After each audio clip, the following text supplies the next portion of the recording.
বাংলাদেশের একটা শ্রেণী আছে যা ইরানকে খুব ভালোবাসে আর বলে ইরান হলো ইসলামী রাষ্ট্র। ওরা বুকার স্বর্গে বসবাস করছে।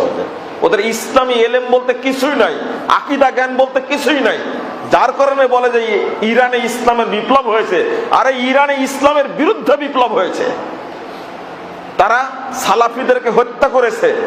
ইরানে যদি জানতে পারে আহলে হাদিস আকীদার কেউ আছে, সালাফি আকীদার কেউ আছে, সঙ্গে সঙ্গে হত্যা করবে। শুধু তাই না, একটু ইঙ্গিত দেই, এই ইরান ইয়ামানের হাউসি বিদ্রোহীদেরকে অস্ত্র দিচ্ছে মক্কা মদিনায় আক্রমণ করার জন্য। ডন হামলা চালাচ্ছে, ক্লাস্টার বোমা নিক্ষেপ করছে।